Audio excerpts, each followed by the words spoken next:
Uma lenda guardada por séculos, um artefato que nunca escolheu ser empunhado, apenas aguardou o escolhido. E um príncipe marcado desde o nascimento como vergonha, maldição e ameaça ao próprio mundo. Enquanto eu, Buffy, observo uma luta que parece apenas física, forças muito mais antigas se movem por trás das cortinas.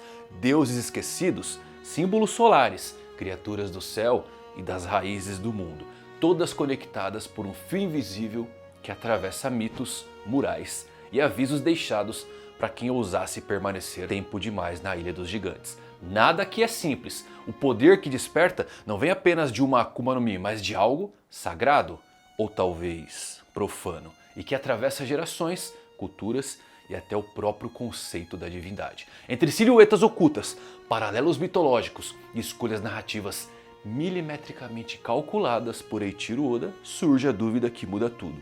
E se o monstro sempre foi apenas o portador de um destino que o mundo se recusou a aceitar? Quer saber tudo sobre a Akuma no Mi lendária de Loki? Se liga que eu vou falar nisso agora.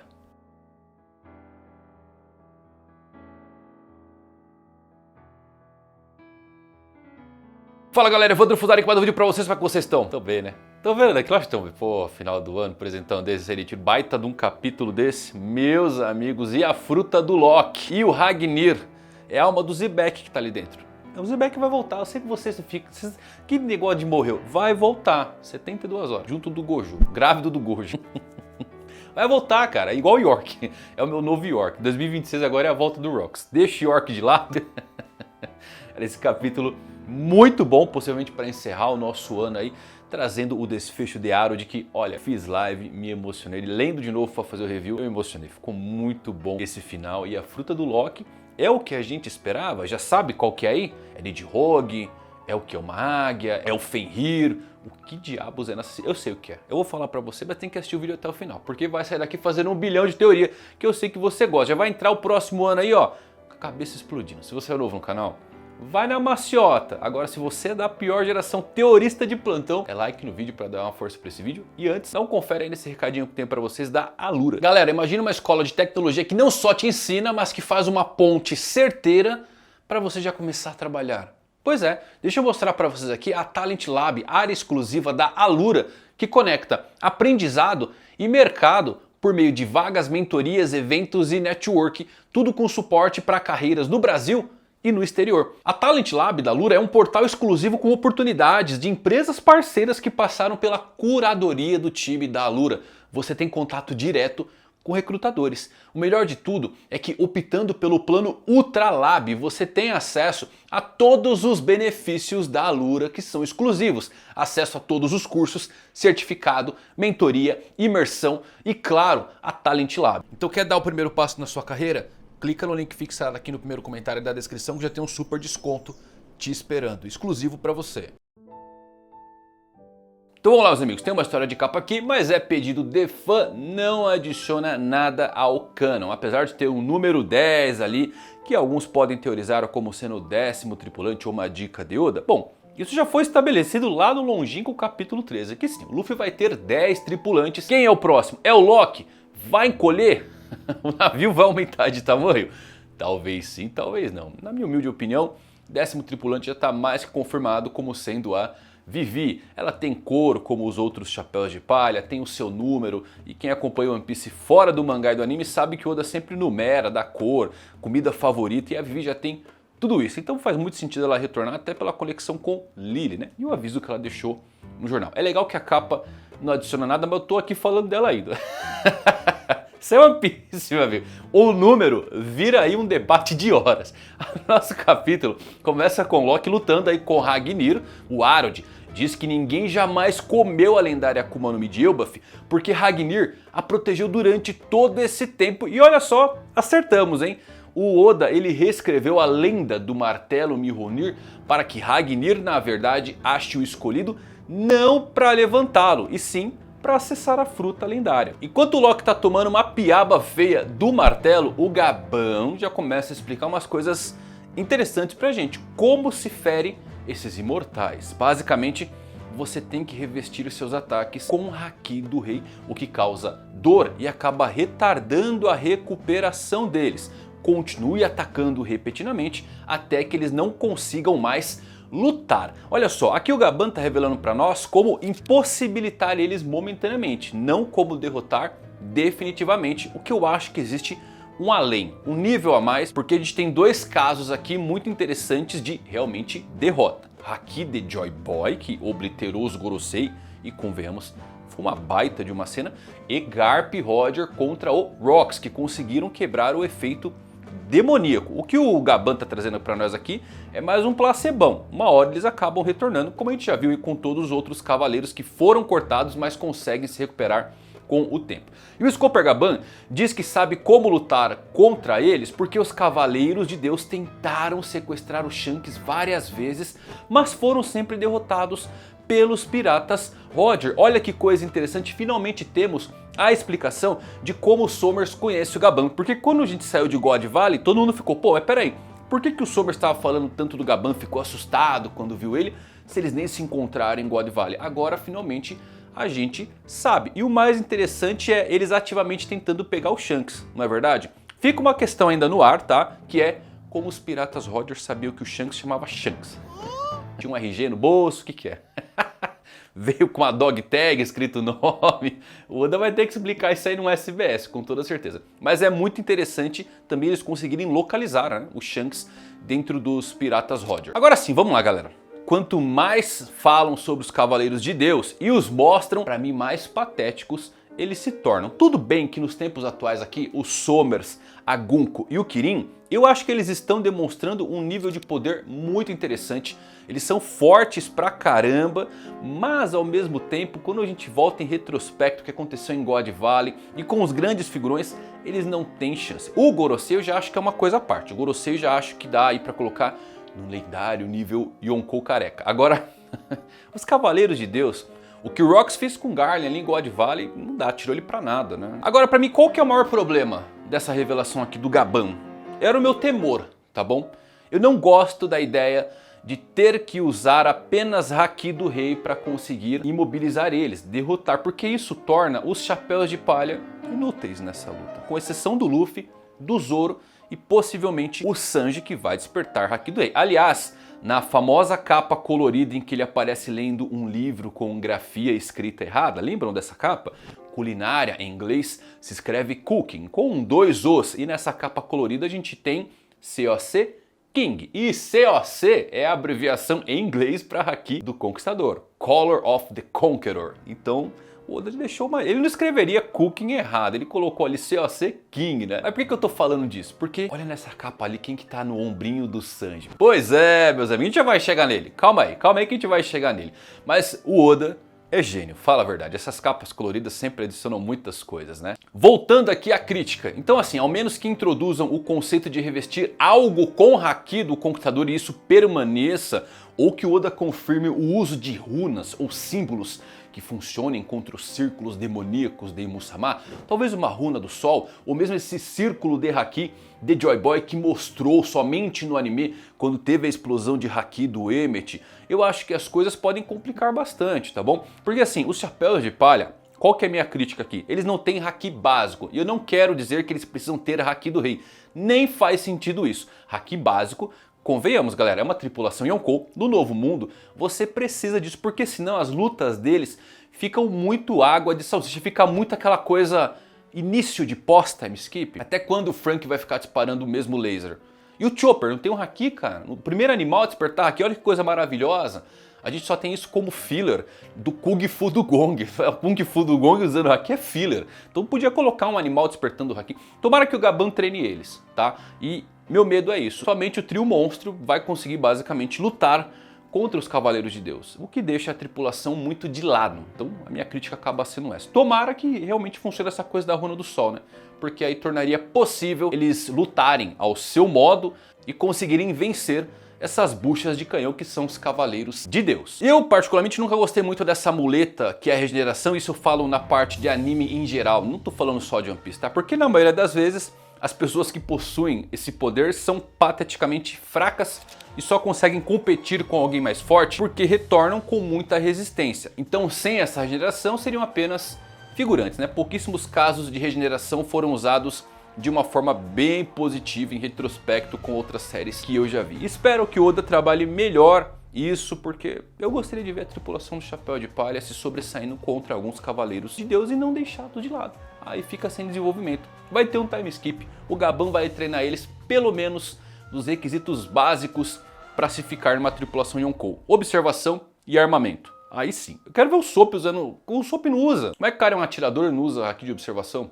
Não tem sentido, não é verdade? Mas tá bom, deixando isso daí de lado, vamos voltar aqui para a luta do Loki e Ragnir, que continua a 1000. Só que eles estão exaustos. O martelo do Loki foi completamente quebrado e o Ragnir se transforma em um esquilinho fofo. Temos o que parece ser aqui Ratatosk, das lendas nórdicas. Sim, sempre esteve na nossa frente o tempo inteiro. Afinal, Ragnir é uma mistura de Ratatosk com Mjolnir, e o Oda deixou bem explícito isso, né?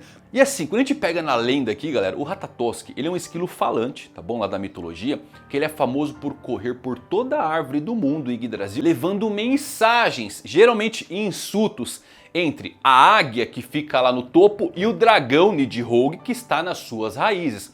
O Ratatosk, ele é fofoqueiro, ele fica espalhando a discórdia, entendeu? Então gostei bastante de ter colocado aqui o esquilinho, que não foi confirmado como sendo Ratatosk, mas possivelmente vai acabar sendo, tá? O ponto curioso aqui, galera, é que Ragnir data de séculos protegendo a fruta. O que é estranho porque entramos aqui no tempo de vida que esse esquilo possui, né? O esquilo vive em média 10 anos, mas olha só, é licença poética. Uma rena vive coisa de 15, 16 anos. Se fosse por isso, o Chopper já estaria morrendo. Não acho que quando você consome uma fruta você ganha o tempo de vida da fruta, então entra muito na licença poética, né? Porque senão o Luffy, quanto tempo pra borracha se desintegrar na natureza? É milhões de anos, aí o Luffy seria imortal. Mas fica o questionamento de como que Ragnir tá vivo durante todo esse tempo. E aí vem a questão, né? Ragnir é uma mescla com o martelo tal qual o Vegapunk estudou, assim como o Lazu, o cãozinho Bazooka, lembra dele? Ou Funk Freed, a espada elefante. O Vegapunk aprendeu isso nas leituras do século perdido. Lembra que o Vegapunk ele não criou nada, tudo era engenharia reversa, então possivelmente ele leu sobre Ragnir nos livros de Ohara. Não acho que ele teve acesso a Ragnir, até porque é uma sala dos tesouros que tem uma fruta super lendária, super bem guardada, e Ragnir não permitiria um estudo feito nele, mas ele aprendeu ali no livro de Ohara. Então assim, Ragnir vem do século perdido, o que eu acho que Elbaf tinha laços estreitos com o reino antigo, super avançado, e pode ter sido um presente. Ou então vem do primeiro mundo. Lembra daquela cabeça que parece um robô? O laboratório achado ali pelo Frank, que remete de 3.000 anos atrás, do primeiro mundo. E que eu acho que potencialmente tinha muito mais tecnologia do que o próprio reino antigo. Assim, achei bem curioso, tá? Essa passagem do tempo com o Ratatosk, porque também se lembrem dos avisos de Luiz Arnaud. Não fiquem tempo demais aqui em Elbaf. Será que o tempo passa diferente e por isso que o esquilo não morreu? E bom, o esquilo aceita o Loki, não sabemos porquê nem como, ao que parece é pela força, já que o Harald diz que com o poder que ele possui agora amplificado, com os buffs de Imu-sama, ele conseguiria comer a fruta, então pode estar atrelado diretamente a derrotar ele, e o Loki conseguiu deixar um galo. Eu gosto que o galo tá bem no martelo, né? Não tá na cabeça do esquilo. O Loki abre o baú da Akuma no Mi e consome ela. E olha só, antes da gente falar da transformação aqui, o Oda escondeu o formato dessa fruta, o que denota uma certa importância no seu formato. Geralmente o Oda ele não mostra realmente o consumo da fruta nos tempos atuais e sempre acaba saindo em One Piece Magazine como é que é o formato da fruta. Só que a fruta de Elbaf, convenhamos, tem uma certa importância dada toda a conexão e os mitos e a capacidade de destruir o mundo que ela tem. Então o Oda esconder aqui o formato dela é curioso, porque talvez possa ter um formato muito parecido com a fruta de Nika, né? Então guarda aí que o Oda escondeu isso. Bom, o Loki começa a se transformar, suas mãos viram garras e olha só, temos agora as garras que marcaram a Sala do Trono, que a gente tinha visto já desde a primeira vez que ela foi mostrada e onde começou a surgir as diversas teorias que poderia ser o Fenrir, o lobão aí que traz o Ragnarok. A silhueta que é mostrada aqui para nós é muito curiosa. Parece canina, mas também lembra bastante um pássaro e pode ser um dragão. Qual é a fruta do Loki? Nesse momento, não dá para descobrir, galera. Se agarra na que você acha mais interessante, tá bom? Vou trazer aqui algumas opções, mas pode acabar caindo com diversas outras. Nidhogg eu acho que é a que está mais em alta. parece uma boa aposta, tá bom, para fruta, porque temos inclusive uma história de capa com o Nidhogg desenhado. E lembrem que o Oda fez a mesma coisa com a fruta do Momonosuke, desenhando o Momo, o dragão rosa, uns 15 anos antes do próprio Momonosuke ser introduzido na história. Então o Oda ele gosta de deixar essas migalhas, essa trilha de mistérios que podem ser reconectados. Agora falando de Nidhogg, na mitologia nórdica, ele é uma serpente dracônica que rói as raízes da árvore do mundo, abaixo de Niflheim, as terras congeladas, o submundo, na esperança de que a árvore apodreça e traga o Ragnarok. No mural Harley, e olha só, independente de qual fruta for aqui nomeada, eu tenho certeza que é o dragão que está no topo da árvore do tesouro Adam. É um dragão? É uma serpente? Não dá para saber, é uma pintura rupestre, tá bom, galera? Mas eu tinha falado já disso aí. Falou, ó, no mural você consegue identificar tudo, absolutamente tudo que tem ali, menos esse dragão que está no mural soltando fogo e lutando contra uma serpente, ao qual teorizamos ser a Red Line. E lembrem que a Red Line é chamada de serpente banhada de fogo, uma coisa indestrutível. Tem a parte do deus da guerra que o Dorbrog citam lá no duelo deles, então é curioso. Independente do nome, essa silhueta que está no topo da árvore, com toda certeza essa é a fruta lendária de Elbaf. Agora sim, no capítulo 1142, uma das crianças teme Nidhogg e ele acaba ganhando vida através dos poderes do Kirin. Nid, em nórdico, carrega o significado de um estigma social, que combina com Loki, né? Falta de honra, vilania. Todos os gigantes que encontramos chamam o Loki de vergonha de Elbaf. Aprendemos sobre ele fazendo atos malignos, querendo trazer o fim do mundo, muito semelhante a Nidhogg na mitologia nórdica. O Loki sempre foi visto como amaldiçoado desde o seu nascimento e sempre foi rejeitado e marginalizado. Pode ser que ele, por meio dessa experiência, tenha passado a ver a sociedade de Elbaf como algo que deve ser mudado, né? O que levou ele a buscar o poder desse antigo dragão nórdico para erradicar sua sociedade por meio do Ragnarok. E o mundo também. Vale mencionar aqui algumas coisas interessantes. Eu tinha feito já uma teoria muito antiga sobre a fruta do Loki, do ano passado, 2024, que poderia ser a fruta do Nidhogg e algumas outras opções. E nesse vídeo eu trouxe aqui alguns conceitos interessantes como Kashigami, que era aquela serpente que era reverenciada como um deus pelos Shandorians. Lembram disso? Acabou morta pelo Mont Blanc Noland há 400 anos atrás. Mas notem que eles se referiam a essa serpente como o deus Sol. A Red Line é chamada de serpente banhada em sangue pelos gigantes, então poderia ser possível que serpentes gigantes tenham sido reverenciadas como o deus do sol, porque o Loki se autodenomina o deus sol. O dragão, eu estou chamando de dragão porque parece ali na pintura rupestre, está soltando chamas, então o sol pode estar representado nos seus poderes de chamas. Hairudin mesmo, atrás da Mera Mera no Mi, dizendo que todos deveriam temer um gigante com poderes de fogo, é uma dica crucial para isso, tá? Eu não acho que no caso da fruta do Loki, conexão com o Deus Sol, seja aquela coisa metafórica como temos com o Nika aqui sobre libertação, sobre amanhecer. Não, eu acho que é algo relacionado mesmo ao fogo, às chamas, e talvez o dragão faça um sol literal na sua boca antes de disparar, meio que Bahamut de Final Fantasy. Talvez a família real de Elbaf tenha visto a serpente como uma bênção, mantendo essa fruta na família por gerações. Isso também contribui para a forma como o Snake Man do Luffy, né, o Homem Cobra, foi comparada a um deus pelo vovô Hyogoro lá em Wano. Lembram dessa cena? Antes do Gear 5, ele olha para o Luffy e fala, ele parece uma divindade. O Luffy estava usando essa forma aí. A Mousse, antes de ser sacrificada para Kashigami no capítulo 287, temos aí a primeira menção de um deus sol na história. Então pode ser Nidhogg, tá bom? Tem um potencial bem legal sim de ser ele, convenhamos que seria uma fruta B10 combinando com o Loki. Temos que pensar em outras possibilidades também do Oda surpreender e o poder do Loki não ser baseado inteiramente na mitologia nórdica, mas no folclore celta.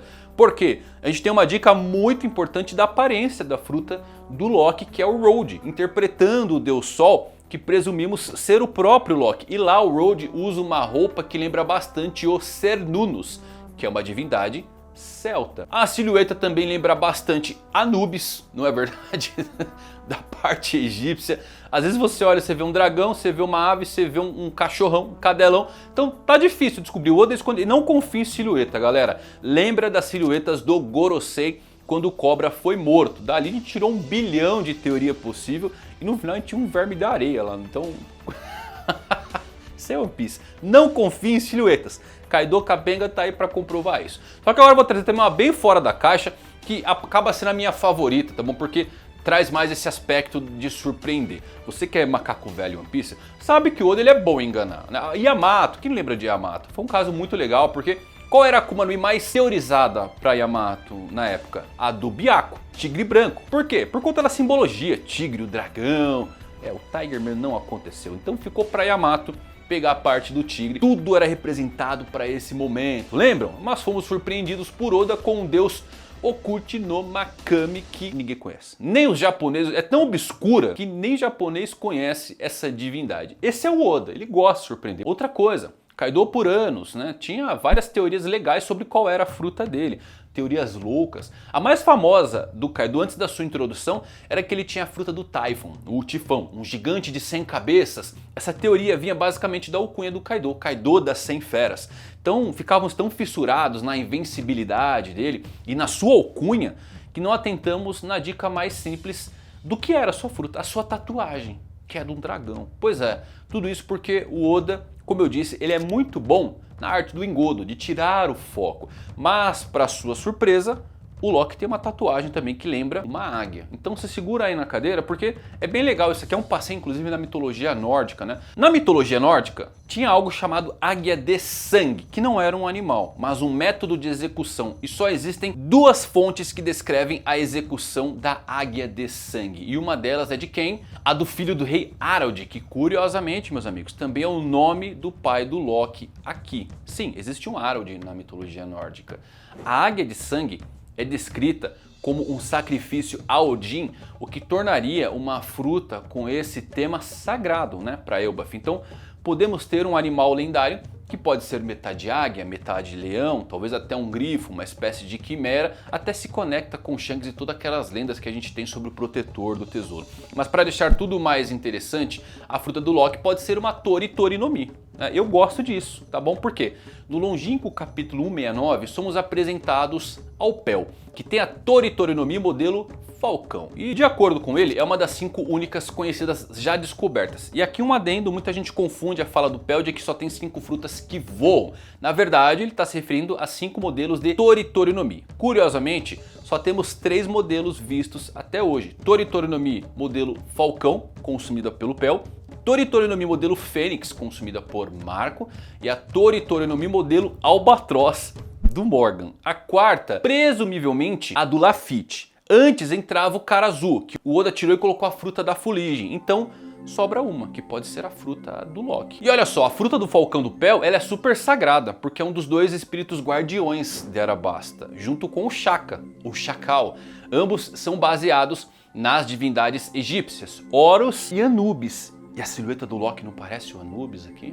Então dá pra ver como o Loki tem umas conexões interessantes aí, né? A do Loki pode ser algo sagrado pra Elbaf também e que enganaria meio mundo que espera um gigante de fogo como o Surtur ou um lobão como o Fenrir ou suas variáveis como o Hat ou Skoll. Então pode acabar surpreendendo. Temos inclusive um conto muito famoso nos mitos nórdicos chamado A Águia e Loki. Olha que sugestivo, né? Temos inclusive uma águia super famosa da mitologia que é Hellsvelgr. Quem jogou God of War deve se lembrar daquele pombo enorme que fica lá no submundo batendo as asas. Aquela águia gigantesca, cara.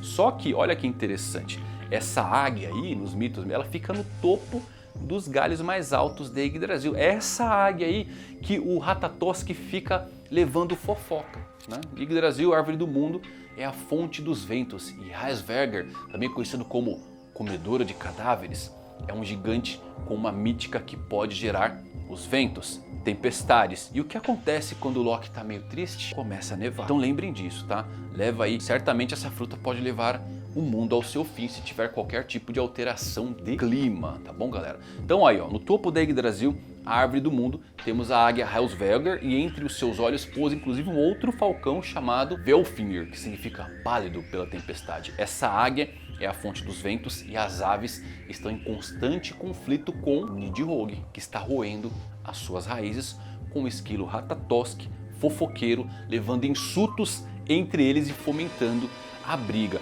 Inclusive pode acabar sendo uma mescla dos dois, tá? Tem uma grande possibilidade da fruta do Loki não ser nomeada como essas divindades e ser algo que entre para o panteão do mundo de One Piece, assim como o Nika, o que faz sentido, dada a importância dessa fruta estar no mural. Se tá no mural, faz parte do panteão e pode ter um nome completamente novo, tá bom? Então Loki pode acabar sendo uma mescla dos dois, né? Tanto a serpente, Nidhogg, isso inclusive nos seus olhos, esses olhos aí dele, tem que ter um algo a mais, como pode ser também uma águia. Pode ser uma mescla dos dois, o que eu acho que fica bem interessante aí se a gente pegar isso. Claro, vale uma menção honrosa aqui, que o esquilo, ele fica com corações saltando aos olhos depois do Loki se transformar. Então talvez o Loki seja o próprio Ratatosk. Que imagem amaldiçoada, cara. Isso é muito feio. Por isso que o esquilo gamou na sua aparência. Ele pode ter um outro nome, beleza? Pode ser Ragnir seu nome. E o Ratatosk é a fruta do Loki. Olha só, acho engraçado também que o Rox quisesse duas Akumas no Mi. Eu presumo serem a de Nika, tá bom? E essa de Elbaf. Curiosamente, aonde estava a fruta de Nika, né? E vale lembrar que nos foi dito que essa fruta escapou do governo mundial por séculos. Então acaba fazendo sentido ela não estar guardada na sala de Elbaf e estar por aí sendo consumida por outras pessoas até que foi encontrada pelos agentes da CP, depois roubada pelo Shanks. E a gente falando dessas duas frutas, possivelmente a fruta de Nika e de Elbaf, e pode tirar um pouco a fruta da escuridão da jogada, é interessante pra caramba, né? Porque seu filho, Barba Negra, pode ter se esforçado para conseguir frutas destrutivas, mas não as que o Rox queria para derrotar Imu-sama, enquanto o Luffy teoricamente vai possuir ambas caso o Loki e o Luffy se unam no final. O que vai acontecer, porque lá no mural Harley temos um gigante lutando ao lado de Nika. Curiosamente o gigante usa uma lança, então será que Ragnir vai ser vexado e o Sop vai herdar esse martelo? Como vai encolher o martelo? Não sei. Bíbulo não funciona porque tem área de alcance, lembra disso? Não adianta ele encolher o martelo, saiu da área o martelo, a não ser que o esquilo consiga encolher de tamanho, né? Não dá pra sacar qual que é a jogada do Oda aí. Pode acabar acontecendo, seria interessante o Usopp ter um martelo desse como companheiro, porque aí a gente entra num power-up muito legal pro nosso atirador que não usa haki de observação. Tem um esquilinho ali do lado dele, seria fazer uma combinação muito legal com o Zeus, com a Nami, né? A Nami, eu acho que é a única fora da caixinha porque tá com poder avassalador. Então eu acho a ideia interessante, só precisa colocar aí como esse martelo encolheria de tamanho. E para fechar, o mais assustador é o fato dessa fruta estar no mural. Não deve ser brincadeira o seu poder, porque está lutando contra a Redline, cara. A serpente banhada de sangue nesse mural. Então pode ser que tenhamos o primeiro poder potencial, sim, de romper a linha vermelha em toda a série e quiçá destruir o mundo, tá? O fato de estar no mural só mostra que é de fato a fruta de algum deus lá dos textos Harley. A questão é como que o Shanks derrotou esse monstro? Não sei, não consigo dizer. Aqui pra mim o Loki tá avassalador, tá muito forte, tá? A sequência que ele faz aqui com o Arlong, a gente vai entrar nela, é absurdo. E o Shanks pegou ele, né? 6 anos atrás, quando ele virou Yonkou. Será que o Loki tinha virado Yonkou de alguma forma? E tá muito forte, essa fruta dele é muito forte, cara. O Ragnir é insano demais. Bom, vamos voltar aqui. A luta entre Loki e Arlong continua. Enquanto a forma do Loki ainda não tá bem clara, restando apenas a sua silhueta, que pode ser um cachorro, um cavalo, um dragão. Um cavalo é bom.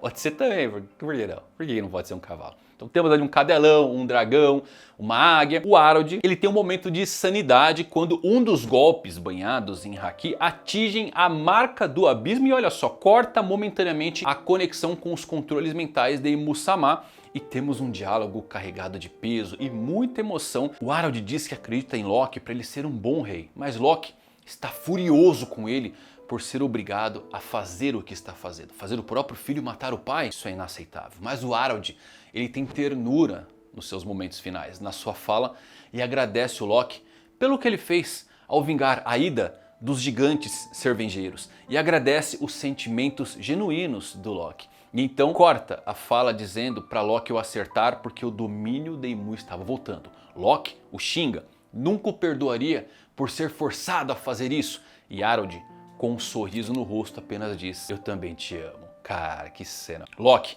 acompanhado por Ragnir, carrega um raio com haki e desfere um golpe final em Arlong. Um haki do Conquistador misturado com relâmpago tão forte que despedaça completamente o rei de Elbaf. O futuro da Terra dos Gigantes é o que mais importa nesse momento. E Loki, em lágrimas, vê o seu pai morrer na sua frente. Nossa, galera, que ápice de capítulo, tá?